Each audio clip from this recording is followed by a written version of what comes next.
Chapter 1 Thought and Character. The aphorism, "As a man thinketh in his heart, so is he," not only embraces the whole of man's being, but is so comprehensive as to reach out to every condition and circumstance of his life. A man is literally what he thinks, his character being the complete sum of all his thoughts. As the plant springs from, and could not be without, the seed, so every act of a man springs from the hidden seeds of his thought, and could not have appeared without them. This applies equally to those acts called spontaneous and unpremeditated, as to those which are deliberately executed. Act is the blossom of thought, and joy and suffering are its fruits. Thus does a man garner in the sweet and bitter fruitage of his own husbandry. Thought in the mind hath made us. What we are, by thought we wrought and built. If a man's mind hath evil thoughts, pain comes on him as comes the wheel the ox behind. If one endure in purity of thought, joy follows him as his own shadow, sure.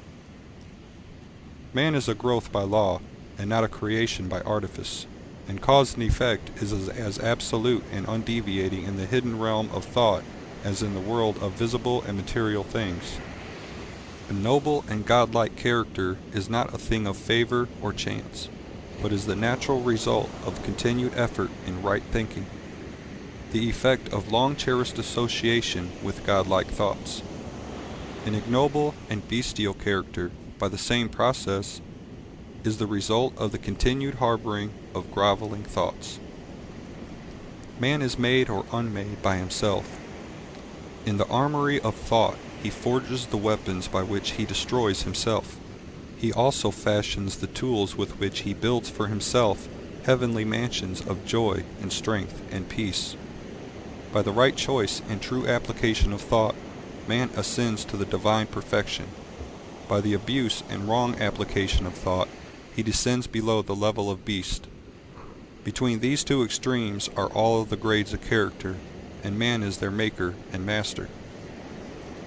Of all the beautiful truths pertaining to the soul which have been restored and brought to light in this age, none is more gladdening or fruitful of divine promise and confidence than this, that man is the master of thought, the molder of character, and the maker and shaper of condition, environment, and destiny. As a being of power, intelligence, and love, and the lord of his own thoughts, man holds the key to every situation, and contains within himself that transforming and regenerative agency by which he may make himself what he wills. Man is always the master, even in his weakest and most abandoned state. But in his weakness and degradation, he is the foolish master who misgoverns his household. When he begins to reflect upon his condition, and to search diligently for the law upon which his being is established, he then becomes the wise master, directing his energies with intelligence, and fashioning his thoughts to fruitful issues. Such is the conscious master, and man can only thus become by discovering within himself the laws of thought, which discovery is totally a matter of application, self-analysis, and experience. Only by much searching and mining are gold and diamonds obtained, and man can find every truth connected with his being if he will dig deep into the mine of his soul.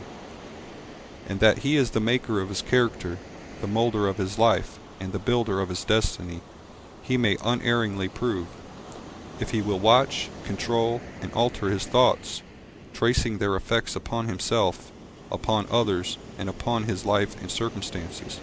If he will link cause and effect by patient practice and investigation, utilizing his every experience, even to the most trivial, as a means of obtaining that knowledge of himself.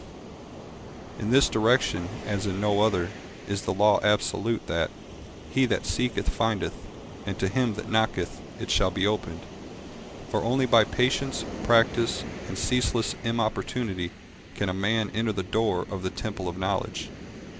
End of Chapter 1, Thought and Character.